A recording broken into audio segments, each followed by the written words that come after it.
আজ এটা ধর্মের ভিডিও না, আজ একটা কাস্টমারের অধিকার নিয়ে। ভাবুন তো, আপনি রেস্তোরাঁয় গেলেন, মাটন অর্ডার করলেন, আর না জানিয়ে আপনাকে গরুর মাংস খাওয়ানো হলো। তারপর যদি আপনি প্রশ্ন তোলেন, তাহলে কি সেটা ভিউর লোভ? পার্ক স্ট্রিটের এক নামী রেস্তোরাঁয়, অলিপাপ নামে ওই রেস্টুরেন্টে 3জন ইনফ্লুয়েন্সার মাটন স্টিক অর্ডার করেন, কিন্তু না জানিয়ে তাদের বিফ স্টিক পরিবেশন করা হয় এবং ওনারা সেটা খেয়েও ফেলেন। পরে আবার স্টিক আসার সময় বোঝা যায় আগেরটা ছিল বিফ, এবারটা মাটন। তারা শুধু একটাই প্রশ্ন করেন, কেন না জানিয়ে এমন করা হলো? এটা যিনি ছিলেন, উনি অনেকবারই ক্ষমা চেয়েছেন, অবশ্যই ক্ষমা চেয়েছেন, সেটা আমরা দেখেছি। কিন্তু ঘটনা এখানে হলো, ওনার ক্ষমা চাওয়াটাই কি এনাফ ছিল, নাকি কারোর বিশ্বাস, কারোর ধর্ম, কারোর ইচ্ছা অনিচ্ছার কোনো প্রাধান্য ছিল না? এবার হলো আসল দায় কার? আপনি যা অর্ডার করবেন সেটাই আপনার প্লেটে আসা উচিত। এর দায় কাস্টমারের না, এর দায় রেস্তোরাঁর। অর্ডার নেওয়া, কিচেন সার্ভ সব মিলিয়ে ম্যানেজমেন্টের দায়িত্ব। ডিশ সার্ভ করার সময় কি দিচ্ছে সেটা জানা বেসিক এন্টিকুয়েটের না, এটা কাস্টমারের অধিকার। উনি অনেকে বলছেন ওখানে যে বিফ স্টিক মানে গরুর মাংস পাওয়া যায় সেটা কি উনি জানতেন না, তাহলে উনি কেন গেছেন? ধরুন আপনি কলকাতায় বা যে কোনো শহরে অনেক রেস্টুরেন্টে মিক্সড মেনু থাকে, মাটন, চিকেন, ফিশ এবং মাঝে থাকে বিফ। আপনি কেবল যা অর্ডার করেছেন সেটার জন্য দায়ী। ধরুন আপনি মাটনের স্টেক অর্ডার করেছেন এবং সেটা ম্যানেজার বা ওয়েটারের ভুলে গরুর মাংস হয়ে গেছে, আপনার দোষ কি এখানে? এখানে কিন্তু আপনি দোষী না। ঠিক তেমনি বিশ্বজুড়ে, অর্থাৎ বিদেশেও যদি যান, আপনি গয়া, মানালি বা অন্য কোনো বিদেশের মাটিতেও যান, আমরা যখন যাই, বিদেশে যাই, সেখানেও মেনুতে সব ধরনের খাবার থাকে। আমরা যাচাই করি না কোনটা কার জন্য ঠিক, আমরা অর্ডার করি। এই লজিকটা প্রয়োগ করলে বোঝা যায় খেতে যাওয়া মানেই দোষী নয়। এটা মানসিক ও সামাজিক প্রিজুডিসড, বাস্তবের লজিক নয়।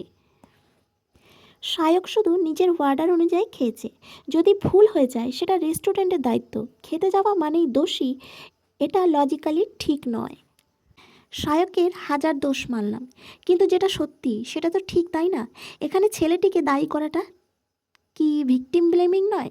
মানে ওয়েটার নিজের ভুল স্বীকার করার পরেও ব্রাহ্মণ হয়ে গেল, অলি পাপে গিয়েছিল, মাটনের স্বাদ কেন বুঝতে পারেনি? এই প্রশ্নগুলো কি ছোট ড্রেস কেন পরেছিল, এত রাতে বয়ফ্রেন্ডের সঙ্গে কেন বেরিয়েছিল টাইপের নয়? অনেকেই বলছেন মাটন মানে খাসির মাংস এবং গরুর মাংসের তফাৎ কি বোঝা যায় না? অ্যাকচুয়ালি স্টেক খেলে বোঝা যায় না। সত্যি কথা বলি, স্টেক ফার্ম দিলে সবাই বুঝতে পারে না। চিকেন মাটন রান্না আলাদা, কিন্তু এখানে যদি ভেড়া, খাসি এবং গরুর মাংস, বিশেষ করে স্টেক হলে সবাই প্রতিদিন খায় না, সেই জন্য স্বাদটা সবাই বুঝতে পারে না। আর এই স্বাদটা না বোঝাটাই এটা স্বাভাবিক, এটা অস্বাভাবিক কিছু না। ঘটনাটা যদি উল্টো হতো, একটু ভাবুন, যদি একজন মুসলিমকে ভুল করে হলেও মাটন বলে শুয়োরের মাংস খাওয়ানো হতো, তখন কি শুধু ভিউর লোভ বলা হতো, নাকি এতক্ষণে রেস্তোরাঁয় ভাঙচুর হয়ে যেত? তাহলে আজ এত কুল হওয়া কেন? নিজে জেনে গরুর মাংস খেলে সেটা আপনার ব্যক্তিগত ব্যাপার, কিন্তু না জানিয়ে খাওয়ানো হলে প্রশ্ন উঠবেই। এটা ধর্ম না, এটা সম্মতি, এটা আবেগ নয়, এটা স্বচ্ছতা। আজ ইনফ্লুয়েন্সার, কাল আপনি। আজ আমরা ন্যায্য প্রশ্নকে ভিউর লোভ বললে, কাল সত্যিই দরকার হলে কেউ কথা বলবে না। আপনি যা অর্ডার করবেন সেটাই যেন আপনার প্লেটে আসে, প্রশ্ন তোলা কোনো অপরাধ নয়।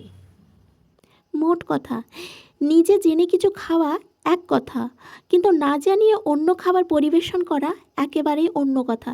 এই ভিডিও কোনো ঘৃণার জন্য নয়, এটা শুধু সচেতনতার জন্যই করা হয়েছে, যে ভবিষ্যতে আপনার বা আপনার প্লেটে ভুল কিছু না আসে। ভিডিওটি ভালো লাগলে লাইক করুন, মতামত আপনার কমেন্টে লিখুন, আর এমন রিয়েল ইস্যু নিয়ে ভিডিও পেতে দ্য বং স্পিল চ্যানেলটি সাবস্ক্রাইব করে পাশে থাকুন।